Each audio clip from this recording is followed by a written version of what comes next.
히브리서 4장 13절 한 절 다 같이 읽겠습니다. 시작. 지으신 것이 하나도 그 앞에 나타나지 않음이 없고 우리의 결산을 받으실 이의 눈앞에 만물이 벌거벗은 것 같이 드러나느니라. 아멘. 오늘 말씀은 안식 세 번째 주제로 나누겠습니다. 사실은 4장 끝절까지 마치려고 했는데 준비하다 보니까 말씀이 계속 솟아나는 거예요. 그래서 전할 것은 많고 그래서 한 절만 하기로 했습니다. 오늘 새로 오신 분도 계시고 오래간만에 오신 분도 계신데 저 뒤에 두 분 부부 계양구에서 오셨어요. 우리 환영하는 박수. 환영합니다. 또 여기 미국에 오래 체류하다가 오셨는데 잠깐 일어나 주시죠. 네, 환영합니다.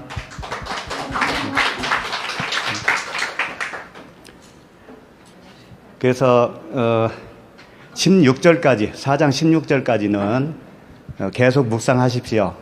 다음 주에 끝날지 더 갈지는 모르겠습니다. 어쨌든 오늘 13절 말씀입니다.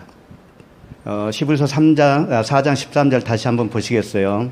지으신 것이 하나도 그 앞에 나타나지 않음이 없고 그랬습니다. 여기 이 말씀 속에서 세 가지 주제를 발견할 수가 있어요. 이 짧은 말씀이지만 지으신 것이 하나도 그 앞에 나타나지 않음이 없고 이게 무슨 말씀이냐면 하나님 앞에서 모든 게 나타난다는 얘기잖아요. 밝혀진다라는 얘기죠. 하나님 앞에 나아가지 못하면 밝혀질 수가 없어요. 그렇죠? 하나님 앞에 나아갔기 때문에 지으신 것이 밝혀지는 거 아니겠어요? 그렇죠? 이게 뭐냐면 육신의 정력이에요. 육신의 정력. 육신의 정력이 있으면 하나님 앞에 나아갈 수가 없는 거예요. 근데 하나님 앞에 나아갈 수 있게 됐다라는 것은 육신의 정력이 내 안에서 밝혀졌다라는 얘기죠. 그렇게 돼야 되는 거예요. 하나님의 말씀이 오시면 그렇게 되는 겁니다. 그 다음에 두 번째가 우리의 결산을 받으실 이의 눈앞에 이 부분이거든요. 결산을 받는다는 거예요. 근데 그분의 눈앞에서 이게 안목의 정력이에요. 안목의 정력. 우리가 하나님을 볼 수 없다면 그 앞에 결산을 받을 수가 없어요. 내가 하나님을 볼 수 있다면 내가 결산을 받은 거예요. 이제 그런 부분을 좀 더 구체적으로 보게 될 겁니다. 그 다음에 만물이 벌거벗은 것 같이 드러난다. 만물이 벌거벗은 것 같이 드러난다. 이게 이생의 자랑입니다. 내가 자랑하고 있잖아요. 나를 자랑하고 있는 상태에서는 하나님을 자랑할 수가 없죠. 그리고 내가 벌거벗었다라는 사실을 알 수가 없습니다. 하나님과 하나가 되면 비로소 내가 벌거벗은 존재였구나라는 것을 알게 되겠죠. 이생의 자랑이에요.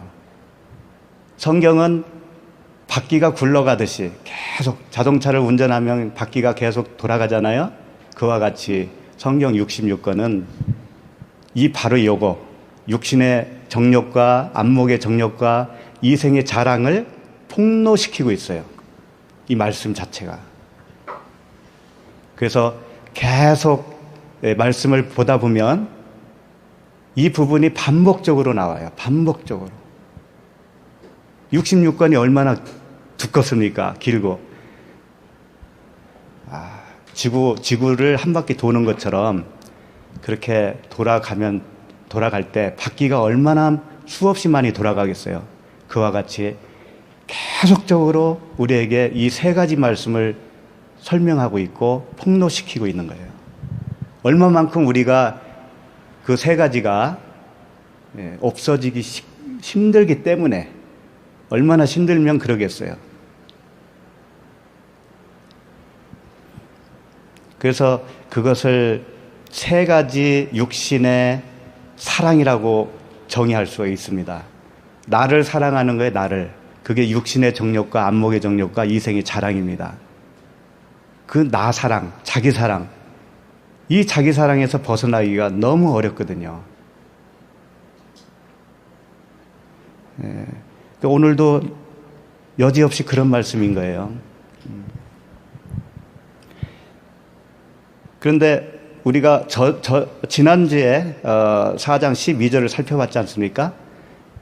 그 말씀이 하나님의 살아있고 활동력이 있는 그 말씀, 좌우의 날선 검 같은 그 말씀이 우리에게 임했을 때 바로 이 세 가지의 나라고 하는 자기 사랑이 폭로가 되는 거예요. 그래서 평생 동안 우리가 어쩌면 이 안식에 들어가기까지는 그 싸움이 계속된다는 거죠. 결국 누구와 누구와의 싸움이죠. 나라고 하는 자기 사랑과 하나님이라고 하는 하나님 사랑과의 싸움이에요. 이 싸움은 계속됩니다. 그래서 이걸 야곱이 야복강에서 하나님과 씨름을 하지 않습니까?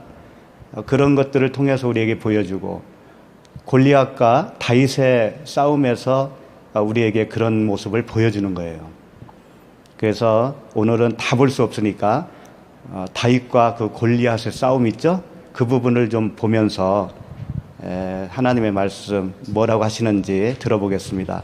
사무엘상 17장 40절이에요. 사무엘상 17장 40절. 잘 아시는 내용인데 40절을 일단 보시면 손에 막대기를 가지고 시내에서 매끄러운 돌 5을 골라서 자기 목자의 제구 곧 주머니에 넣고 손에 물매를 가지고 블레셋 사람에게로 나아가니라. 다윗이 골리앗과 싸우기 위해서 지금 무장하는 모습이죠. 여기서 막대기를 가져갔어요. 손에 막대기를 가졌습니다. 이 막대기는 무엇을 의미할까요? 성경은 상징적인 언어입니다. 상징. 굉장히 집요하리만큼 하나님은 한 가지 상징 언어를 딱 주셨으면 끝까지 가는 거예요. 그게 이랬다 저랬다 변함이 없어요. 막대기, 나무, 기둥 이게 다 뭘 표현하고 있죠? 십자가죠. 네. 다윗이 지금 무엇을 들고 가는 거예요? 십자가. 예. 그 다음에 매끄러운 돌 5은 뭘까요? 그래서 이 상징 언어를 우리가 많이 알면은요, 이제 성경 읽기가 수월해지고 재미있어질 거예요. 돌 5이죠. 돌 5은 돌 5을 가져갔지만 사용은 한 개 했습니다. 그렇죠? 하나로 골리앗을 물리쳤어요. 돌 5은 무엇을 설명하고 있냐면 열처녀 아시죠? 열처녀 중에 5명은 기름 준비를 했고 5명은 기름 준비를 못했어요. 합해서 열처녀입니다. 근데 5은 기름 준비를 했어요. 그 기름 준비한 5이 물맷돌 5으로 표현한 거예요. 여기서는. 그래서 열이라고 하는 것은 완전이죠. 왜 완전이냐면 5개 더해져서 완전이라는 얘기예요. 그러니까 율법이라고 하는 5개와 복음이라고 하는 5개가 합쳐지면 열이 되죠. 그러면 물맷돌 5개를 뽑았다고 하는 것은 이제 복음으로 5개로 무장을 했다라는 얘기예요. 복음으로 5개를 무장한 사람은 10개를 가진 거예요. 그렇죠? 복음을 깨달으면 율법이 뭔지 이미 알았잖아요. 그렇죠? 5개를 가진 자는 10개를 가진 것과 똑같은 거예요. 그래서 물맷돌 5. 그렇지만 그 5이 뭐예요? 결국은 사랑이라고 하는 하나잖아요. 그리스도라고 하는 하나잖아요. 그래서 5을 준비했지만 돌 하나로 골리앗을 물리치게 된 거죠. 그렇죠? 그래서 모세 오경이라고 하는 그런 개념으로 이해해도 됩니다. 모세 오경이 5개죠? 그걸 하나로 깨닫게 되면 다 사랑이었다라는 걸 알잖아요. 그 안에 예수 그리스도라고 하는 복음을 담고 있구나. 그걸 알게 되었죠? 그럼 그거 하나가 되는 거예요. 그러면 제구, 여기 또 나오죠? 이상한 말씀들 나와요. 제구, 목자의 제구, 곧 주머니에, 이런 말이 있는데, 이 주머니가 뭘까요? 물맷돌이 방금 뭐라고 그랬죠? 말씀이잖아요. 복음. 복음을 넣는 주머니잖아, 이게 지금. 그럼 복음이 어디에 담겨 있는 거예요? 성전이죠, 성전. 성전. 주머니는 성전을 말합니다. 내가 복음을 담고 있으면 내가 성전이잖아요. 네. 그 주머니에 손을 넣었어요, 손을. 손에 물매를 가지고 블레셋 사람에게로 나가니라. 이제 이 부분은 이따가 또 나오니까 그때 보고요. 이 돌은 예수 그리스도잖아요. 우리 잘 아시죠? 예수 그리스도. 베드로전서 2장 6절에 이런 말씀을 기록하고 있어요. 성경에 기록되었을 때 보라 내가 택한 보배로운 모퉁이 돌을 시온에 두노니 그를 믿는 자는 부끄러움을 당하지 아니하리라 하셨느니라. 그러니까 모퉁이 돌이 예수 그리스도잖아요. 그 다음에 2장 7절에는 그러므로 믿는 너희에게는 보배이나 믿지 아니하는 자에게는 건축자들이 버린 그 돌이 모퉁이 돌의 머릿돌이 되고, 골리앗은 그 버린 자가 되는 거예요. 모퉁이 돌을 버린 자가 되는 거예요. 우리도 사실은 다 그런 자였었습니다. 그러므로 우리가 골리앗이에요. 사실은 골리앗인데 말씀이 나를 죽여주신 거예요. 골리앗이 죽은 거죠. 죽게 해주시고 우리를 그 머릿돌 되시는 예수 그리스도로 살게 되는 겁니다. 그런 과정을 설명하고 있어요. 사무엘상 지금 보고 있는데 43절을 한번 보십시다. 17장 43절. 블레셋 사람이 다윗에게 이르되 내가 나를 개로 여기고 막대기를 가지고 내게 나왔느냐 하고 그의 신들의 이름으로 다윗을 저주하고, 골리앗이 하는 말이죠. 다윗에게 나를 개로 여기고 막대기를 가지고 왔니? 그러는 거잖아요. 이 말이 맞는 거예요. 골리앗은 개예요. 그런 말씀도 있잖아요. 거룩한 것을 개에게 주지 말며 너의 진주를 돼지 앞에 던지지 말라. 그들이 그것을 발로 밟고 돌이켜 너희를 찢어 상하게 할까 염려하라. 개예요. 근데 주인의 상에서 부스러기라도 줬사오니 그걸 달라고 했던 그 여인이 뭐라고 그랬어요? 예수님이 칭찬하셨잖아요. 이런 믿음이 어딨냐 칭찬하셨어요. 우리도 그런 겁니다. 우리도 개예요. 원래 개인데 주인의 밥상에서 부스러기라도 달라고 한 존재들이잖아요. 우리가. 그래서 이렇게 복을 받은 거 아닙니까? 그러니까 지금 그런 말씀들을 다 여기서 저기서 다 말씀하시는 거예요. 너희들이 개야. 너희들이 골리앗이야. 그런데 그 물맷돌 하나를 맞아야 되는 거야, 네가. 그런 말씀인 거예요. 47절 보시죠. 또 여호와의 구원하심이 칼과 창에 있지 아니함을 이 무리에게 알게 하리라. 전쟁은 여호와께 속한 것인즉 그가 너희를 우리 손에 넘기시리라. 여호와의 구원하심이 칼과 창에 있지 않다라고 할 때 이 칼과 창은 뭘까요?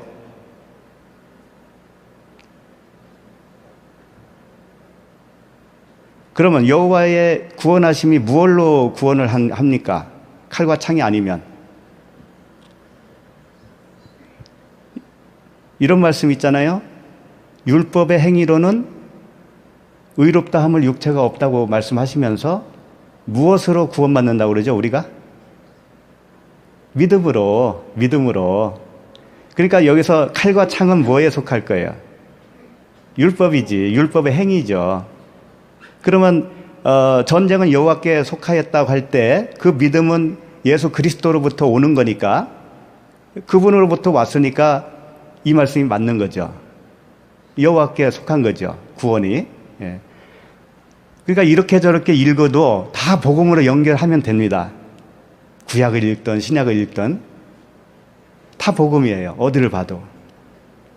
그 다음에 48절, 블레셋 사람이 일어나 다윗에게로 마주 가까이 올 때에 다윗이 블레셋 사람을 향하여 빨리 달리며 손을 주머니에 넣어 돌을 가지고 물매로 던져 블레셋 사람의 이마를 치매 돌이 그의 이마에 박히니 땅에 엎드러지니라. 참 그 다윗이 이제 골리앗을 물리치는 장면인데 손을 주머니에 넣어 그랬잖아요. 그리고 돌을 가지고 물매로 던져. 이게 물매라는 말은 원어에는 없더라고요, 이게. 그러니까 그냥 던졌어요. 이마에 돌이 박혀서 죽었다는 얘기예요. 그럼 손이 뭘까요, 손? 주머니는 아까 뭐라고 그랬죠? 성전이죠. 돌은 예수 그리스도라고 하는 말씀이죠. 당연히. 손은 뭘까요, 그러면? 하나가 덜 나왔잖아요? 아버지, 성전. 그 다음에 말씀, 예수 그리스도 나왔죠. 하나가 뭐가 있어요? 성령이시지. 보혜사 성령. 그분이 없으면 말씀이 역사할 수 없어요. 성령이 역사하셔야 이마에 돌을 맞고 죽는다고요. 예. 그런 말씀이에요, 이게. 그래서 그 말씀으로 목배임을 당해야 비로소 우리가 육신의 정력, 안목의 정력, 이생의 자랑이 박살나는 겁니다. 그래야 주님께로 온전히 나아갈 수 있고 주님을 온전히 볼 수가 있고 주님과 온전히 하나가 될 수 있어요. 그때는 내 자랑이 없어지는 겁니다. 그때부터는. 오직 주님만을 자랑하게 되어 있어요. 그때부터는. 서론이 좀 길었죠. 본문으로 가겠습니다. 히브리서 4장 13절. 말씀이 좀 왔다 갔다 하실 거예요. 그래도 히브리서 4장 13절은 항상 돌아올 거니까 기억하고 계시고. 4장 13절 다시 한번 보겠습니다. 지으신 것이 하나도, 이런 말씀이 있어요. 지으신 것이 하나도 할 때 이 지었다. 이게 뭐냐면 크티시스라고 하는 단어인데 피조물이라는 얘기예요. 피조물. 창조된 것이라는 뜻이에요. 지으신 것이, 창조된 것이, 이런 의미입니다. 그랬을 때 이 크티시스는 피조물인데, 주님의 피조물인데 하나님의 피조물이 아닌 게 없잖아요. 이 세상 모든 만물이.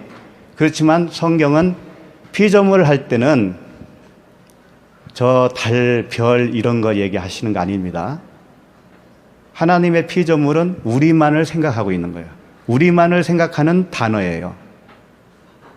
창조했다고 할 때는 우리를 창조했다라는 얘기예요. 그것을 항상 하나님의 말씀 속에서 찾을 수가 있어요.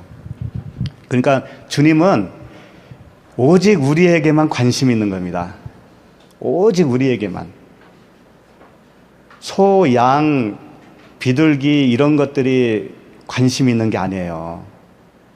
하나님은 그런 것들은 다 교보제로 사용하기 위해서 있는 거예요. 오직 우리예요. 관심 우리.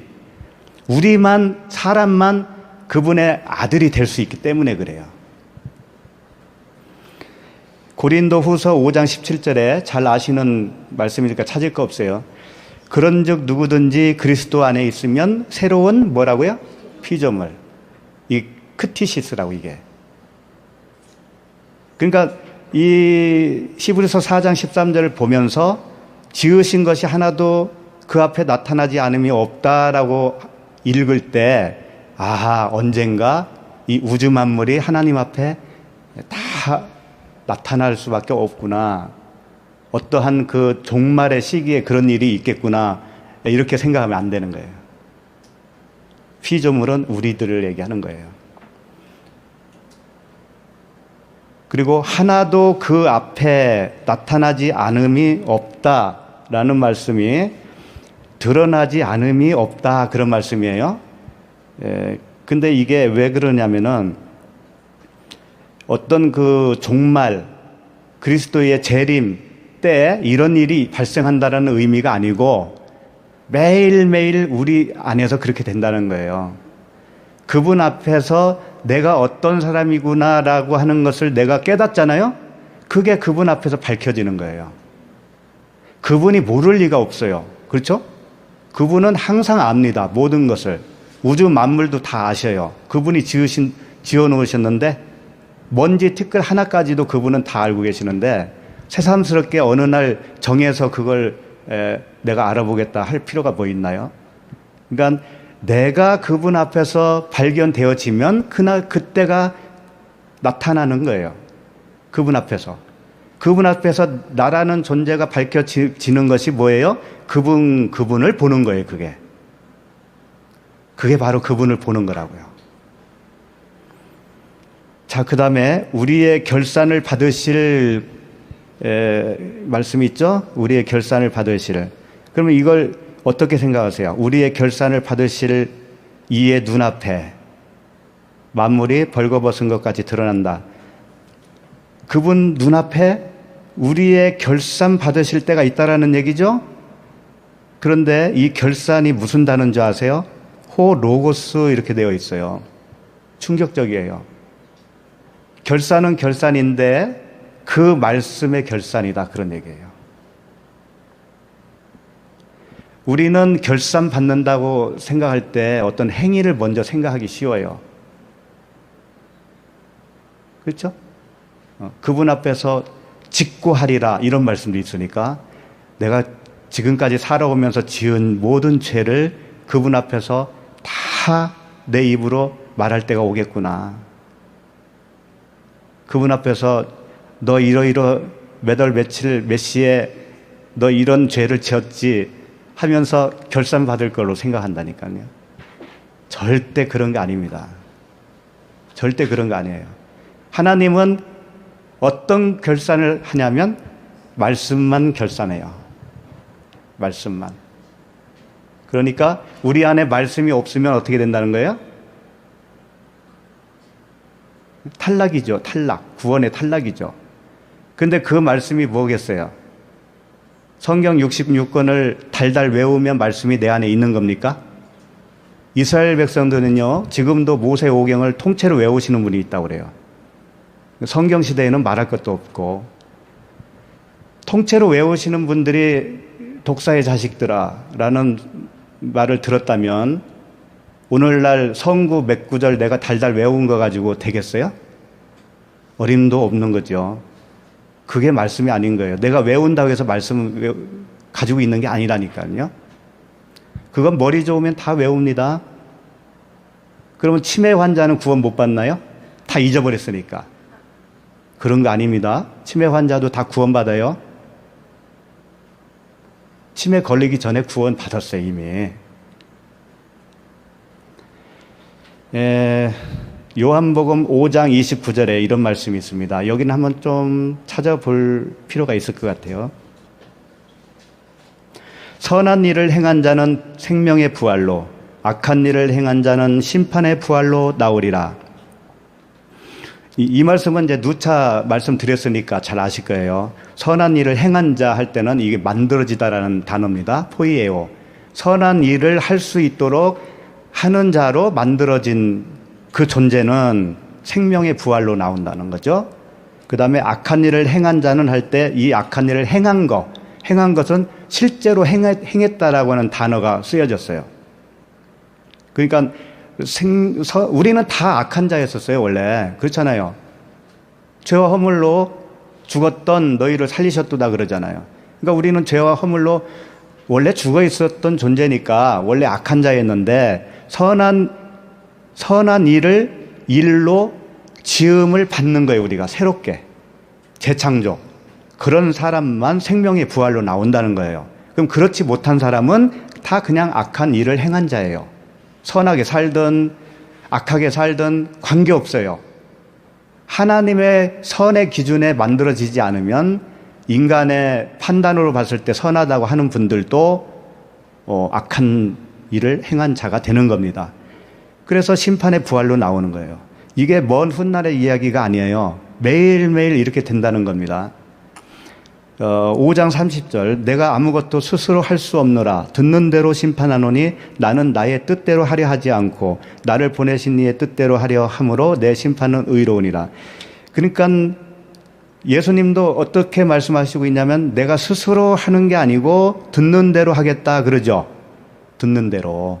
내가 어떤 말씀을 담고 있느냐, 그 입에서 나오는 그 말을 듣고 판단하겠다 그런 얘기죠. 그러니까 판결을 누가 하는 거예요? 예수님이 하는 게 아니고 우리가 내뱉는 말이 나를 판단하는 거예요. 나를 판결하는 거라고요. 그렇죠? 그러니까 육신에 속한 말이 나오는 자는 육신에 속한 자예요. 그게. 그 말은 영이기 때문에 그래요. 자기의 그 존재 안에서 나오기 때문에 그 말을 들어보면 아는 거죠. 예, 육신에 속한 자는 육신에 속한 말을 할 수밖에 없어요. 영에 속한 자는 영에 속한 언어를 할 수밖에 없는 거죠. 그것이 자기를 한다는 겁니다. 자기를 심판하는 기준이 되는 거예요. 그러니까 주님도 내가 스스로 할 수 없다고 그러잖아요.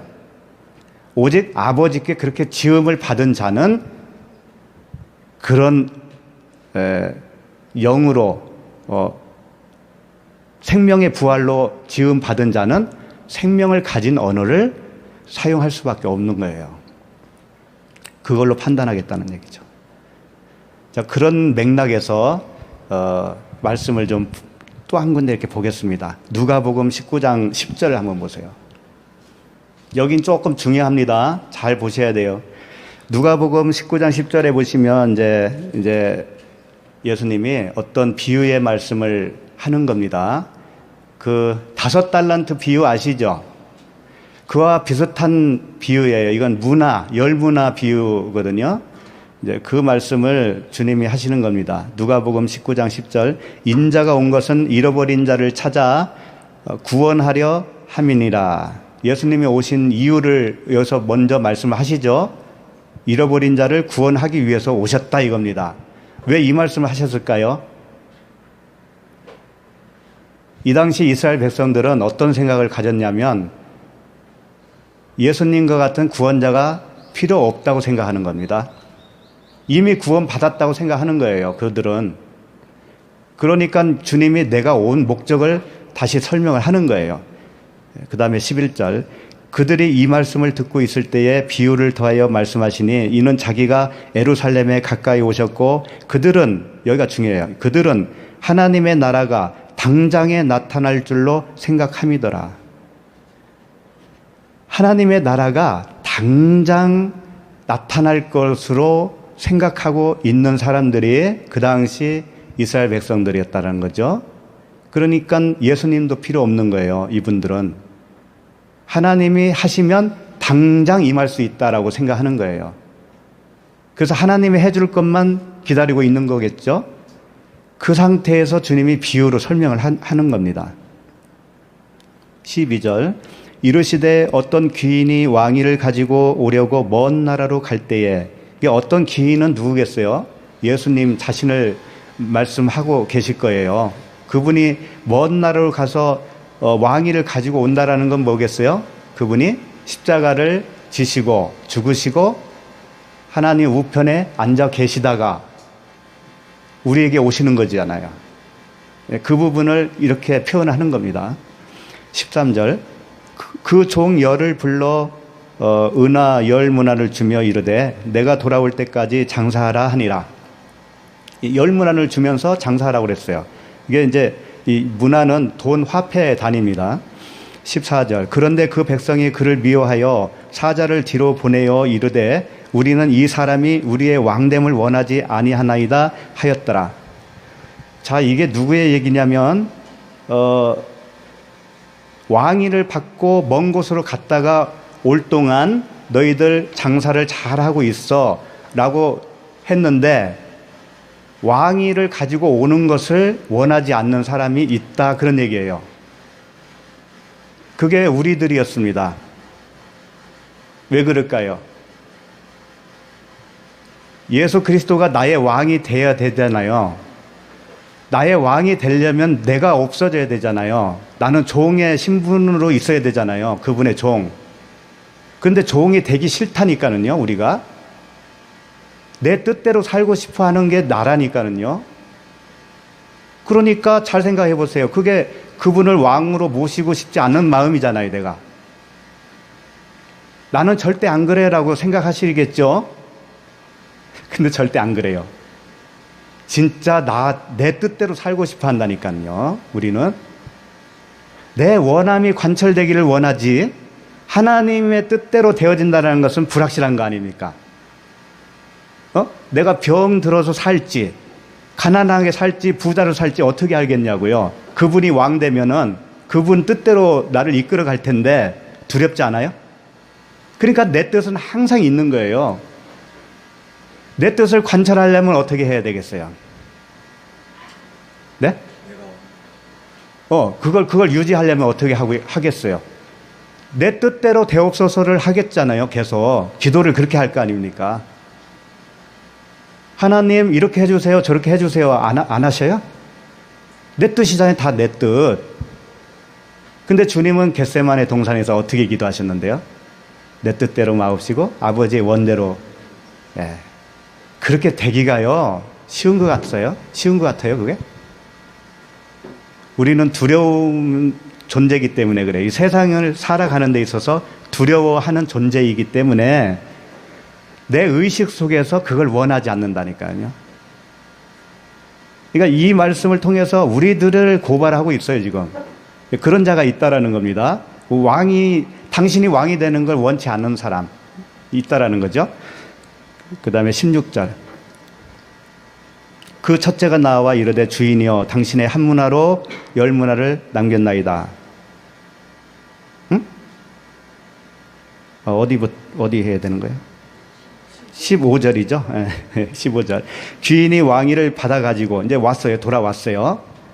은화를 준 종들이 각각 어떻게 장사했는지를 알고자 하여 그것을 부르니 이제 그 첫째가 나와서 이르되 주인이여 당신의 한 문화로 열 문화를 남겼습니다. 말씀 하나로 10가지를 다 깨달았어요. 이제 완전하게 깨달은 거죠. 17절. 주인이 이르되 잘하였다 착한 종이여 내가 지극히 작은 것에 충성하였으니 10고을 권세를 차지하라 하고, 고을이 뭐겠어요? 하나님 나라죠. 천국이죠. 네? 말씀을 깨닫게 된 것이 뭐예요? 천국이죠. 천국을 받은 거죠. 18절. 그 둘째가 와서 이르되 주인이여 당신의 한 문화로 5문화를 만들었나이다. 깨달은 5마디. 네? 기름 준비한 5처녀. 물맷돌 5개. 복음을 알았다 이거예요. 복음을. 응? 그 다음에 19절. 주인이 그에게도 이르되 너도 5고을을 차지하라. 5고을, 10고을 다 같은 거예요. 그걸 또 차별을 둬가지고 경쟁심 또 유발시켜가지고 10고을 차지하기 위해서 우리 구역이 이기냐 저 구역이 이기냐 막 그런 것도 하잖아요. 상품도 걸어놓고 전도하자. 자, 그 다음에 20절. 또 한 사람이 와서 이르되 주인이여 보소서 당신의 한 문화가 여기 있나이다. 내가 수건으로 쌓아 두었나이다. 이 사람은 말씀을 수건으로 쌓아 놓은 거죠. 네, 모세의 얼굴을 수건으로 가린 것 같이. 그리스도의 말씀, 복음을 아직도 깨닫지 못하였어요.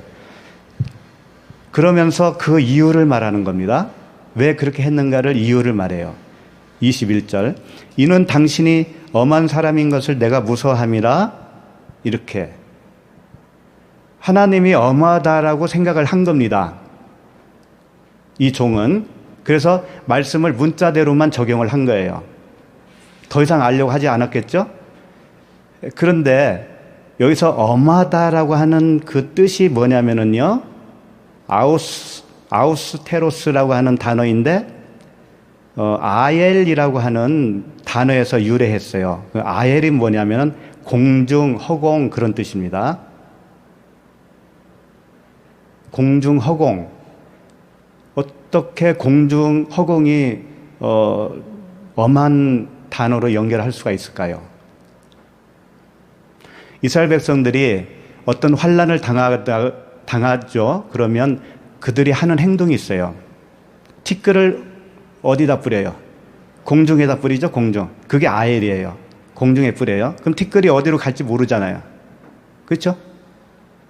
그럼 바람에 따라 흩어질 거 아닙니까? 티끌을 뿌린다는 건 뭐예요? 내가 티끌 같은 존재라고 하는 것을 인정하는 거죠. 근데 공중에 왜 뿌리겠어요? 그 티끌을 공중에 맡긴다는 거죠. 예? 어디로 가든지 상관없다 이거죠. 그렇죠? 그게 두렵다라는 거지. 그게 엄하다라는 거예요. 그게 왜 엄할까요? 마음대로 흩어지는 게 왜 엄할까요? 공중에서 공 있죠? 축구공, 탁구공 이런 거 있잖아요. 공중에서 가장 무서운 공이 무슨 공인지 알아요? 럭비공입니다. 왜 그럴까요? 어디로 튈지 모르죠? 이게 엄하다라는 거예요, 이게. 아이를, 갓난아이 있잖아요. 이제 갓 걸어 다니는 아이를 차가 다니는 도로, 큰 도로 가운데에 세워놓고 혼자 놔뒀다고 생각해 보세요. 이 아이가 어디로 갈지 모르잖아요. 분간 못 하잖아요? 어디로 갈지 몰라요. 이게 엄한 거라는 거예요. 이런 상태가.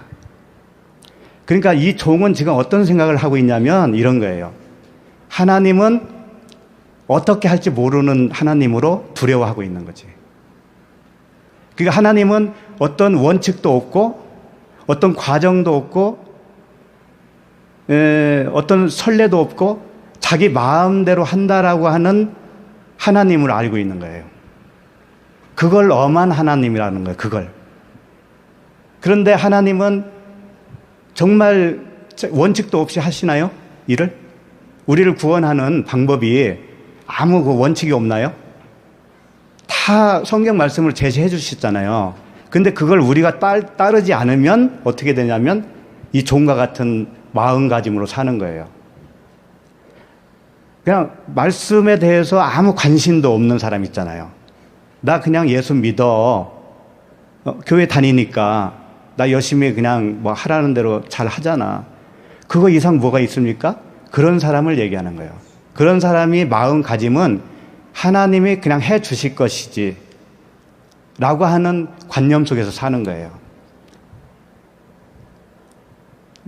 그러니까 그런 분은 말씀에 아무 관심이 없어요. 그런 분은. 그럴 거 아니에요. 그게 하나님을 엄하게 여기고 있는 사람이라고요. 그게. 하나님을 넉비공으로 생각하는 거예요. 어디로 튈지 모르는 그 엄한 사람으로, 엄한 분으로 생각하는 거예요. 그게 악하다니까는요. 그게. 하나님은 구원의 방법을 다 제시해줬고 그것을 우리를 따라가기를 원하시고 계시는데 우리는 그 과정을 밟으려고 하지를 않고 나대로 사는 거예요. 그냥 나대로. 그게 종교인입니다. 종교인. 자, 그 다음에 엄한 사람인 것을 내가 무서워함이라 당신은 두지 않은 것을 취하고, 자, 하나님은 두지 않은 것을 취한다 이거예요. 그 다음에 뭐예요? 또 심지 않은 것을 거두나이다. 이제 이 두 가지로 자기가 그 말씀을 수건으로 쌓아놨다라고 하는 이유를 지금 변명을 한 겁니다. 그러면 여기서 두지 않은 것을 취한다는 의미가 뭘까요? 둔다라고 하는 단어가 티데미거든. 티데미가 뭐냐면 놓는 거, 일단 놓는 거, 놓고 취하는 건데 하나님은 놓는 과정 없이 그냥 취한다라고 여기고 있다라는 거죠. 근데 이 티데미는 이런 것을 설명하고 있어요. 상품을 진열하는 거 있죠? 옆으로. 상품을 이게 아래에서 위로 쌓는 게 아니고 옆으로 쫙 진열하는 거 있죠? 진열해 놓고 그 진열된 것으로 무엇인가를 설명하는 거예요. 그게 뭘까요? 그게 성경 66권이에요. 그러니까 하나님은 먼저 놓으셨잖아요. 성경을 놓으신 겁니다. 이게 티뎀이에요. 이게 먼저 놓는 거예요. 이걸 놓고 설명을 쫙 하신 다음에 거두는 거예요. 수확을 하시는 거예요. 그런데 이 종이 무슨 말을 했냐면 하나님은 그런 거 절차 없이 우리를 그냥 걷어간다 이렇게 표현한 거란 말이에요. 그러니까 무지한 거죠. 그러니까 상품 진열하듯이 쭉 늘어놓고 그것이 어떤 상태냐면 우리가 누워있는 상태, 허물과 죄로 누워있는 상태, 거기서 취한다라고 할 때 이 단어는요, 아이로라고 하는 단어예요. 아이로. 이 아이로는 뭐냐면, 들어 올리다, 땅에서 들어 올리다, 이런 뜻입니다. 그러니까 하나님은 정말 먼저 진열을 해 놓으시고 우리에게 설명을 해 놓으셔요. 해 주시고 우리를 들어 올리시는 거예요. 그 설명, 상품 진열하듯이 설명한 것의 하이라이트가 뭐냐면 십자가의 죽음이에요. 예수님이. 그것으로 표현한 거예요. 한 방에. 근데 그것만 딱 봐서는 사람들이 이해를 못해. 십자가에서 죽음이 무엇을 설명하는 것일까라는 것을 잘 모른다고요. 우리는 그저 내 죄를 대신해서 죽으셨거니 단순하게 그것만 생각하잖아요. 근데 그 죄가 뭔지는 몰라 또. 그래서 정말 너의 죄가 뭔지 아니? 라고 하는 것을 이렇게 많은 성경, 그 두꺼운 성경으로 끊임없이 설명을 하는 겁니다. 그렇게 설명을 해놓고 이제 알았지. 내가 너에게 이야기하는 죄는 이러이러한 거다. 그러니 그것을 내가 목숨을 끊음으로 인해서 그걸 설명해 줄게 하면서 자신이 십자가에서 죽으시는 거예요. 이와 같이 너의 허물과 죄가 이런 상태로 되어야만이 도말이 되는 거야. 해결이 되는 거야. 라고 하는 것을 설명하시는 거예요. 그렇게 다 해놓으시고 우리를 땅에서 들어 올리는 겁니다. 그리고 이제 두 번째 뭐죠? 심지 않은 것을 거두나이다. 이 심는다라고 하는 것이 땅에다가 말씀을, 씨앗을 뿌리는 거죠. 뿌린다라는 의미죠. 예. 그 말씀을 뿌리지 않고 거둔다라는 거예요. 그러니까 말씀에 내가 별로 관심도 없고 알려고 하지 않아도 그냥 그분이 나를 그냥 구원해 주실 거야. 이런 거 있잖아요. 막연하게. 시키는 대로 열심히 하면 되겠지 하는 거 있잖아요. 종교생활. 그렇게 생각하는 것이 이 악한 자라는 거예요. 말씀을 수건으로 쌓아놓은 상태.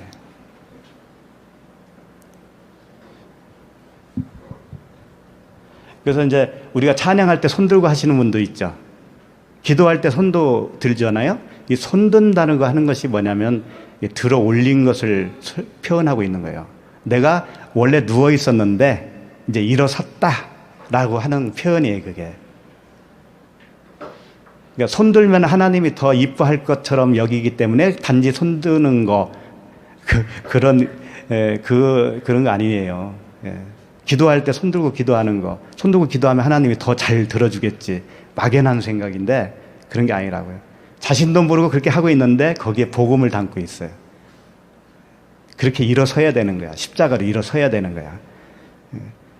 그래서 이제 하나님은 원칙이 없는 하나님이 아니에요.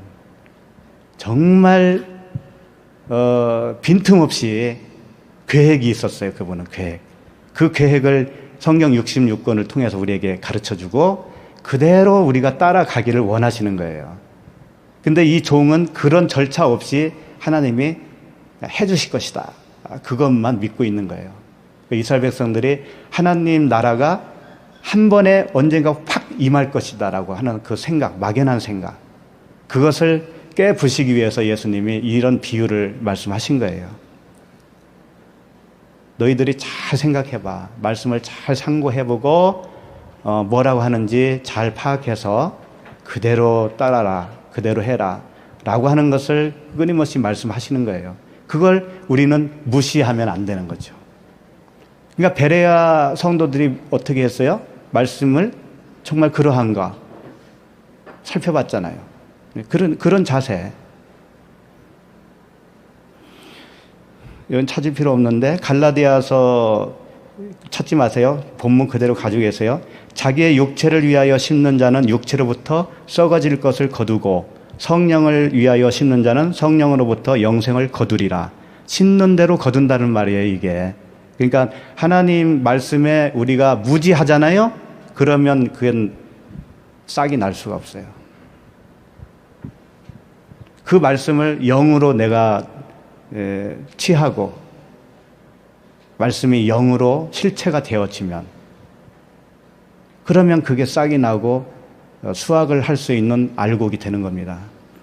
육체를 심으면 육체의 열매를 거둘 수밖에 없어요. 계속 보던 곳 누가복음 19장 22절을 보시겠습니다. 주인이 이르되 악한 종아 내가 내 말로 너를 심판하노니.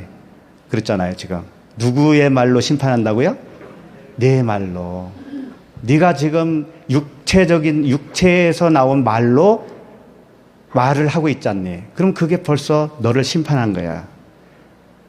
심판하노니 너는 내가 두지 않은 것을 취하고 심지 않은 것을 거두는 엄한 사람인 줄 아느냐? 내가 뭐 이랬다 저랬다 하는 넉비공인 줄 아느냐? 이런 말이에요. 그러니까 우리들도 한결같아야 돼. 한결. 이랬다 저랬다 하지 말고 한결같아야 된다고요.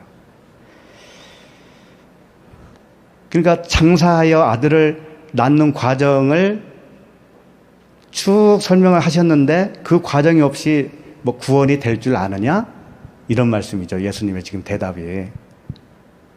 말씀으로 깨끗하게 씻어서 거룩하게 하는 그 과정 없이 너를 구원할 줄 아느냐? 그런 거예요. 그 과정이 있다라는 거예요. 출애굽을 해서 광야를 거쳐서 요단강을 건너서 가나안에 들어가는 그 과정이 너희들에게 다 있다라는 거지. 근데 이 나쁜 종은 그거 무시한 거예요. 그거. 그냥 어떻게 살다 보면, 예수 믿고 살다 보면 그냥 죽으면 천국 가겠지. 이 막연한 생각. 거기에 사로잡힌 사람들이라니까요. 십자가에서 주님이 너를 위한 속전, 그 값을 치르는 그 속전이 없이 네가 구원이 될 줄 아느냐? 이런 말씀인 거예요. 그 과정이 필히 있어야 된다는 거죠. 그리고 말씀으로 네가 목배임을 당해야 되는데 네가 말씀으로 목배임을 당하지 않고 구원받을 줄 아느냐? 이런 말씀인 거예요. 이게 다 함축적으로 되어 있는 거예요. 그래서 23절에 누가복음 19장 23절에 그러면 어찌하여 내 돈을 은행에 맡기지 아니하였느냐? 그리하였으면 내가 와서 그 이자와 함께 그 돈을 찾았으리라 하고 그랬습니다. 네가 그것을 한 문화를 수건으로 싸지 않고 은행에 맡겼으면 이자라도 받을 거 아니냐? 그런 말씀이죠. 은행에 넣는다는 게 뭘까요? 은행에 넣어야 이자가 나오잖아. 이자가 뭐라고 그랬죠? 아들이라고 그랬잖아요. 벌써 까먹으셨나? 이자는 아들. 내가 아들 낳는 거예요. 그럼 은행에 넣는다는 건 뭐겠어요? 그 돈이 있는 곳, 진짜 복음이 있는 곳에 들어가서 배우라 이거예요. 그래야 아들 낳지 너도. 그래야 이자가 나올 거 아니냐. 그런 말씀이죠. 그렇게 돼야 되는 거예요. 자, 이제 히브리서 4장 13절로 다시 돌아가겠습니다. 그 다음에 이제 그 눈앞에 만물이 뭐라고 그랬습니까? 벌거벗은 것 같이 드러난다고 그랬죠. 그러면 여기서 만물이 뭘까요? 만물. 우주 만물일까요? 이 만물이라고 하는 단어가요, 파스라고 하는 단어인데요. 성경 어디 봐도 우주 만물 그런 뜻이 아니에요. 이 파스는 모든 거 그런 뜻이에요. 온갖 모든 거 그런 뜻이라니까는요. 그러니까 만물이라고 번역을 한 이유는 아마 이 말씀 자체를 그 우주 만물이 주님 앞에 벌거벗은 것처럼 다 드러날 거야. 그런 그 추측을 이미 가지고 있기 때문에 그랬을 거라고 봐요. 그리고 성경 곳곳에 만물이라고 표현된 단어들이 많이 있어요. 근데 결코 우주 만물이 아닙니다. 이 만물은 나를 얘기하는 거예요. 나라고 하는 만물. 내 안에 있는 모든 거. 내 안에 있는 모든 거. 육신의 정욕과 안목의 정욕과 이생의 자랑. 그 모든 거. 그걸 얘기하는 거예요. 그러니까 너희는 먼저 그의 나라와 그의 의를 구하라. 그리하면 이 모든 것을 더하시리라 그랬죠. 그 나라와 그 의를 구하는 게 뭘까요? 하나님 성전이잖아요. 하나님 나라잖아요. 내가 성전 되기를 원하나이다잖아요. 그게. 그러면 모든 것을 더하신다고 그랬는데 이 모든 것이 이 만물로 번역된 파스 단어 똑같은 거예요. 모든 거. 그러면 하나님 나라가 임하기를 원했으니까 그 모든 것은 뭐가 되겠어요? 하나님 나라에 있는 모든 것이겠죠? 네. 이걸 또 어떻게 생각하냐면, 모든 거? 이야, 그러면 하나님 나라만 구하자. 그럼 모든 거 준다 했잖아. 아들도 주고, 딸도 주고, 집도 주고 다 할 거 아니야. 또 이쪽으로 간다니까는요, 그냥.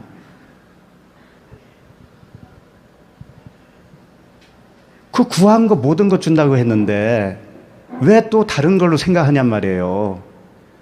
그럼 다른 건 안 줄까요? 이미 줬으니까 먹고 살고 있잖아, 우리. 이게 욕심이라니까, 그게 욕심. 자, 그러니까 이 만물은요, 결코 우주 만물을 말씀하는 거 아닙니다. 또 한 구절 보면서 그걸 볼게요. 찾을 필요 없습니다. 사도행전 3장 21절에 보면 이런 말씀이 있어요. 하나님이 영원전부터 거룩한 선지자의 입을 통하여 말씀하신 바 만물을 회복하실 때까지는 하늘이 마땅히 그를 받아들이라, 이런 말씀이 있어요. 만물을 회복하실 때가 뭘까요? 이걸 우주 만물로 말하면 하나님의 재림, 그리스도의 재림 때 우주 만물이 회복될 거다라고 추측을 한단 말이에요. 그러니까 환경을 보호합시다라고 하는 거 좋잖아요. 그런데 물론 잘 보호해야 되고 훼손하지 말아야 되는데 그 캠페인 속에는 이런 말씀이 앞잡이가 되어 있을 확률이 있어요.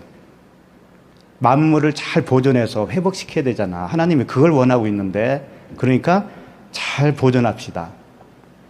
근데 여기서도 만물이 파스, 그러니까 모든 것이라고 하는 뜻의 단어예요. 그냥 만물은 그냥 만들어낸 이야기라니까 이게.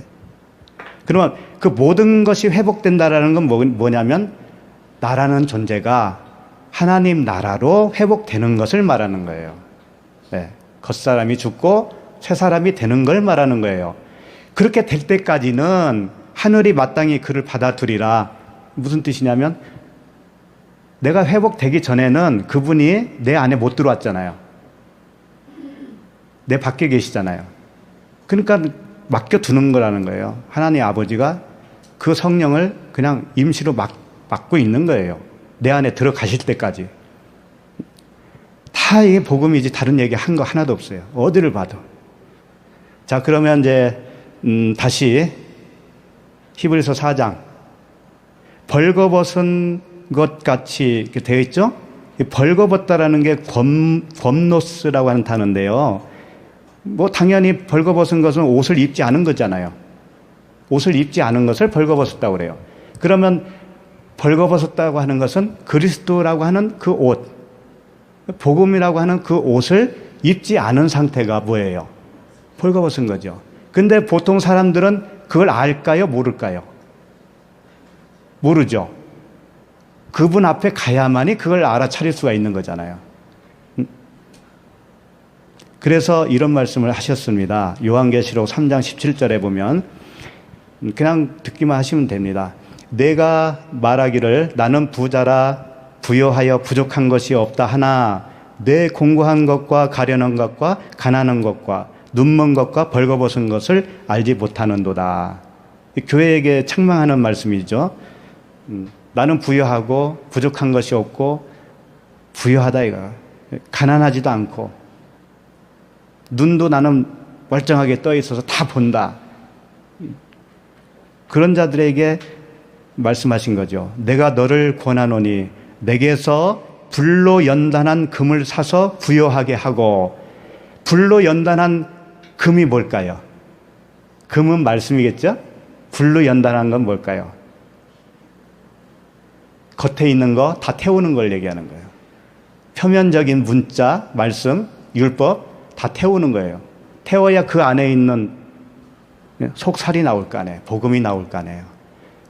그 복음을 사서 부유하게 하라 이거예요. 진짜 부유한 자는 그걸 가진 자가 부유하다는 거죠. 겉에 거 가지고 있어서 뭐 할 거냐 그거.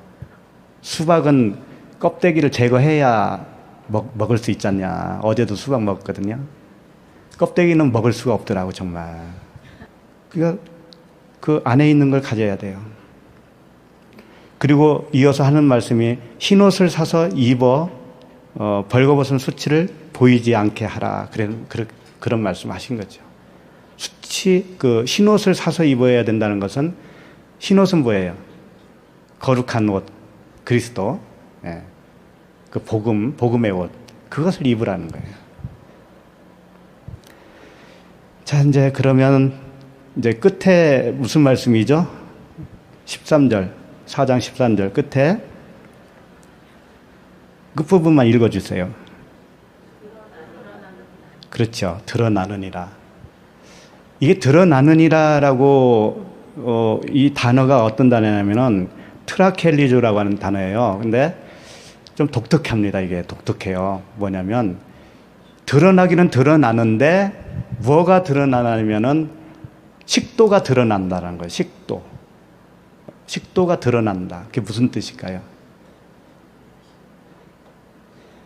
식도라고 표현을 했어요. 이게 이제 사전을 보면.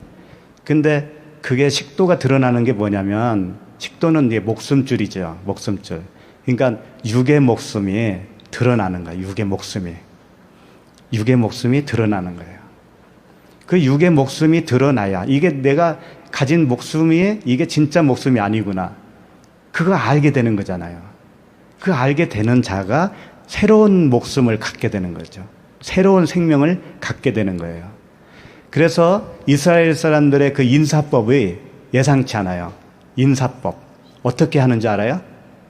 이제 읽어드릴게요. 누가복음 그 15장 20절에 보면 집 나간 그 탕자 아들이 이제 아버지한테 돌아와서 아버지가 끌어안아요.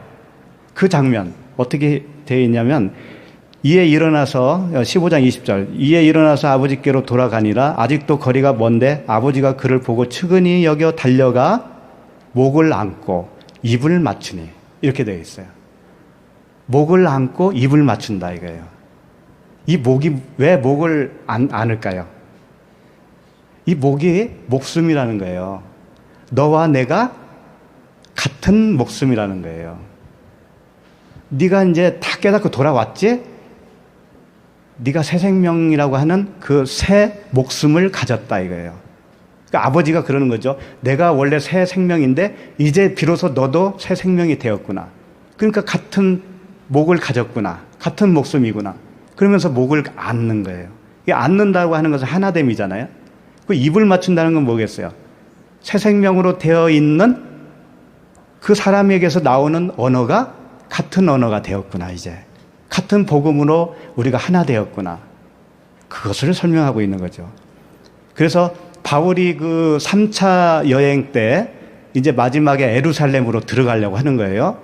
그런데 에루살렘에 들어가면 잡히기 때문에 사람들이 말렸어요. 가지 말라고. 그런데 바울은 내가 가야 되는 거야. 내가 거기 가면 잡히는 거 두려워서 안 갈 줄 아니? 난 가야 돼. 가서 할 일이 있어.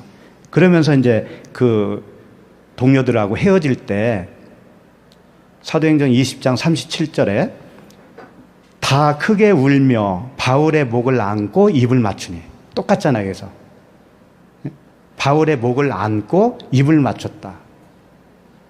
당신과 우리는 같은 목숨이야. 그리고 같은 복음을 가진 자야. 당신이 죽으면 우리도 정말 죽을 수도 있을 정도로 당신을 내가 사랑해. 로마서 16장 4절에 보니까 이런 말씀이 있더라고요. 그들은 내 목숨을 위하여 자기들의 목까지도 내놓았나니 나뿐 아니라 이방인의 모든 교회도 그들에게 감사하느니라. 바울과 하나의 목숨으로 여기고 동역했던 그 동역자들을 말씀하고 있는 거죠. 그래서 이 목은 같은 목숨이라는 거예요. 같은 생명이라는 거예요. 그렇게 드러나겠다 이거죠.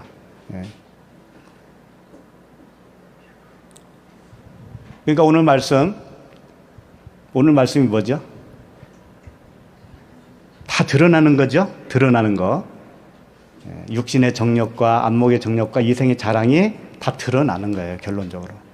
그렇게 되는 것이 안식인 거예요. 그렇게 드러나야 안식인 거예요. 그 지으신 것이 하나도 그 앞에 나타나지 않음이 없고, 이 지으신 것은 나라고 하는 첫 번째 사람입니다. 첫 번째 사람. 그걸 첫째 아담이라고 그러잖아요. 첫째 아담 표현을. 첫째 아담을 그분이 만드셨어요. 처음에. 그 그릇으로 만든 거죠. 거기다가 둘째 아담을 담기 위해서. 그리고 결산을 받으실 이의 눈 할 때 이 결산은 호로고스라고 그랬죠? 말씀 결산이다. 네가 가지고 있는 말씀이 어떤 말씀이냐, 그걸 보겠다라고 하는 거예요. 그게 주님이 볼 때 합당해야 그게 구원인 거예요. 그 다음에 만물이 벌거벗은 것 같이 드러난다. 목숨이 드러난다. 첫 번째 목숨, 육의 목숨이 드러나야 새로운 생명을 받는 것가 되겠죠.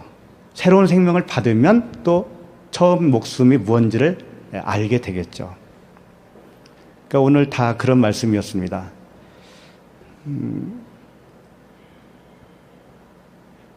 그러니까 옷을 입었다고 착각을 하면서 살았던 그런 사람들이 다 우리들이었습니다. 이제 거기서 우리가 복음을 받고 그 나라고 하는 그 지은 만물로 표현됐지만 나의 모든 것을 이제 알게 된 거죠.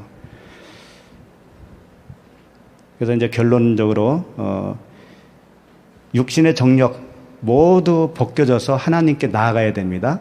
그 다음에 말씀의 비늘이 벗겨지고요. 하나님을 온전히 볼 수 있도록 그렇게 되기를 원하고요.